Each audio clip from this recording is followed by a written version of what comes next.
मित्रांनो, आर्थिक ओढाताण, सतत होणारं कर्ज, व्यावसायिक अपयश, पैसा न टिकणं, व्यापारात नुकसान, पैशाची चणचण या सगळ्यावरती एक उपाय आहे जो मार्गशीर्ष पौर्णिमेपासून करायचा आहे। यंदा ही मार्गशीर्ष पौर्णिमा आलेली आहे 26 डिसेंबरला।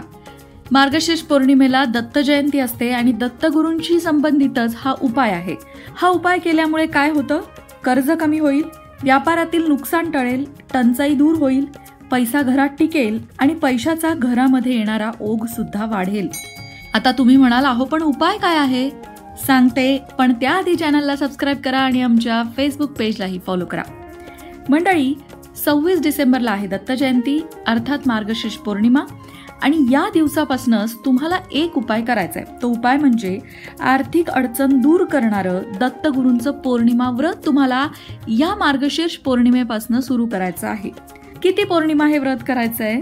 तर 12 पौर्णिमा सलग हे व्रत करायचं आणि 13व्या पौर्णिमेला उद्यापन करायचं। बरं, मग या व्रतामध्ये नक्की काय करतात? तर सगळ्यात पहिली गोष्ट, पौर्णिमेला दिवसभर उपवास करतात आणि संध्याकाळी तो उपवास सोडतात। त्यानंतर दत्त महात्म्य पोथीचं वाचन त्या दिवशी करायचंय।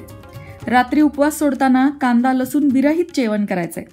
या व्रत काळामध्ये मांस आणि मदिरा यांचं सेवन करायचं नाही आणि त्या दिवशी आपल्या पौर्णिमेच्या दिवशी दत्तगुरूंची पंचोपचारे पूजा करायची। उपवासाच्या जेवणात पुरण असलंच पाहिजे, गोड पदार्थ म्हणून।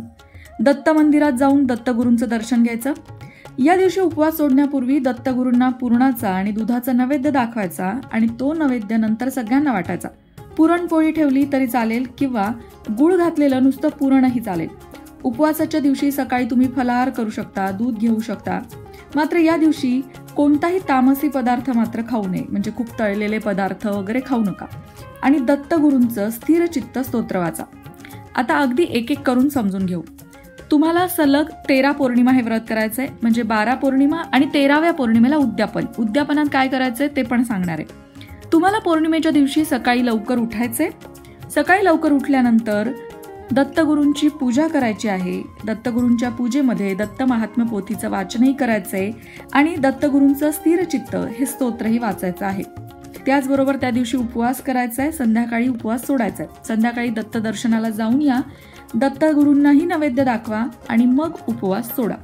करायला अगदी साधं सोपं आहे, त्यासाठी कुठल्याही प्रकारच्या वेगळ्या गोष्टी करण्याची गरज नाही। जसं आपण उपवास करतो तसाच उपवास करायचा आहे। उपवासाच्या दिवशी फक्त दत्तगुरूंची पूजा करायची आहे, दत्तगुरूंच्या स्तोत्रांचं पठण करायचं आहे आणि दत्तगुरूंच्या दर्शनाला जायचंय। आता 12 पौर्णिमा या प्रकारे झाल्यानंतर 13व्या पौर्णिमेला तुम्हाला उद्यापन करायचंय। त्यासाठी ब्राह्मणाला डाळ, तांदूळ, साखर, गूळ, कडधान्य, तूप, भाज्या अशा 7 वस्तूंचा शिधा दान करायचा। दत्त मंदिरात जाऊन गाईच्या तुपाचंही दान द्यायचं।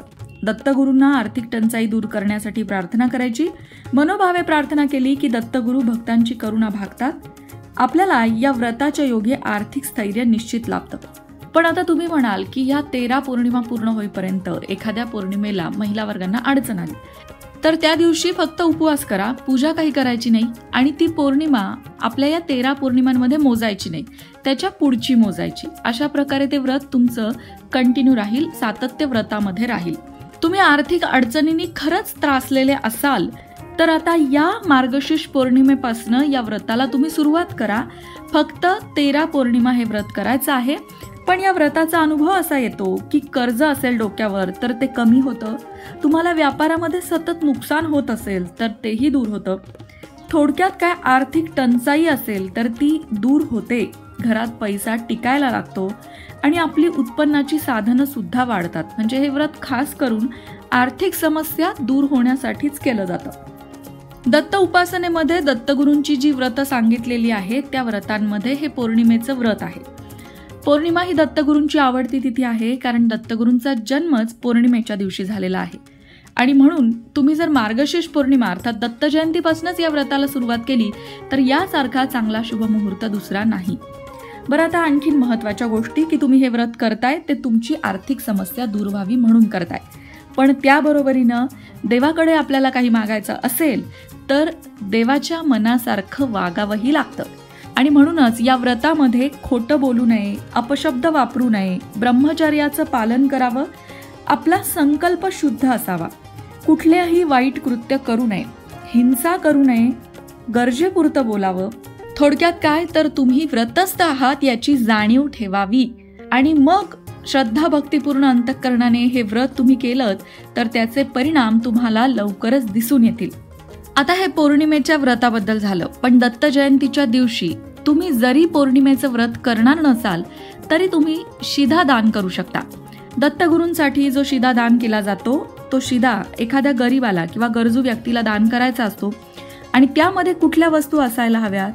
पिवळी चण्याची डाळ, पिवळी मुगाची डाळ, पिवळी केळी, पिवळी मोहरी, पिवळी फुलं, पिवळे गंध, पिवळ्या रंगाचा भोपळा, पिवळे वस्त्र, हळकुंड, पिवळं केलेलं जानवं, हळद कुंकवातील हळद आणि पिवळ्या अक्षदा. या सगळ्या पिवळ्या वस्तू दत्तगुरूंच्या शिध्यामध्ये दान केल्या जातात. आता हा शिधा ती लोक दान करू शकतात ज्यांना पौर्णिमेचं व्रत नाही करायचंय पण दत्त जयंतीला काही ना काहीतरी उपासना करायची आहे किंवा काही ना काहीतरी दान त्यांच्या हातून घडावं असं त्यांना वाटतंय. ती लोकही करू शकतात आणि जे पौर्णिमेचं व्रत करायला सुरुवात करणार आहेत ती लोक सुद्धा हा शिधा दत्त जयंतीला दान करू शकतात. तर मंडळी, आता तुमच्या लक्षात आलं असेल की तुम्हाला आर्थिक प्रश्न सोडवण्यासाठी दत्त जयंतीला कुठला उपाय करायचा आहे. तर तुम्हाला करायचंय दत्तगुरूंचं पौर्णिमेचं व्रत. आता दत्तगुरूंचं हे पौर्णिमेचं व्रत कसं करायचं हे तुम्हाला अजूनही लक्षात आलं नसेल किंवा काहीतरी नाही समजलंय बा आपल्याला असं वाटत असेल तर अगदी थोडक्यात 5 मुद्दे तुमच्यासमोर मांडते. दत्तगुरूंचं जे हे व्रत आहे ते आर्थिक अडचणी सोडवण्यासाठी केलं जातं. 13 पौर्णिमा हे व्रत केलं जातं. प्रत्येक पौर्णिमेला उपवास करायचा असतो. 13व्या पौर्णिमेला या व्रताचं उद्यापन होतं. या व्रताची सुरुवात तुम्ही मार्गशीर्ष पौर्णिमेला म्हणजे येत्या 26 डिसेंबरपासून करू शकता आणि 26 डिसेंबरपासून पुढे तुम्ही 13 पौर्णिमा हे व्रत करू शकता.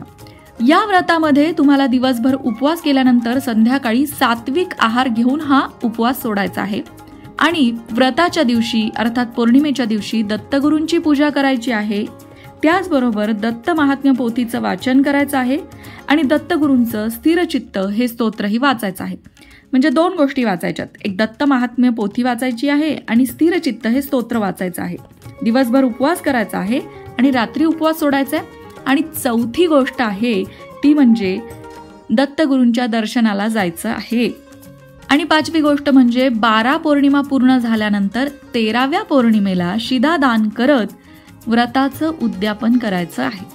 मित्रांनो, आशा आहे की हे व्रत तुम्हाला समजलं असेल. तरीही या व्रतासंदर्भात तुमच्या मनात काही शंका असेल तर तुम्ही ती कमेंट बॉक्समध्ये विचारू शकता. तुमच्या प्रश्नाचं उत्तर देण्याचा प्रयत्न आम्ही नक्कीच करू. जय श्री गुरुदत्त. अशाच प्रकारच्या माहितीपूर्ण व्हिडिओंसाठी लोकमत भक्ती चॅनलला सबस्क्राईब करा आणि बेल आयकॉनवर सुद्धा क्लिक करा म्हणजे आमच्या नवनवीन व्हिडिओचं नोटिफिकेशन तुम्हाला मिळत राहील. तसंच योग्य आध्यात्मिक मार्गदर्शनासाठी लोकमत भक्तीच्या फेसबुक पेजला फॉलो करायला विसरू नका.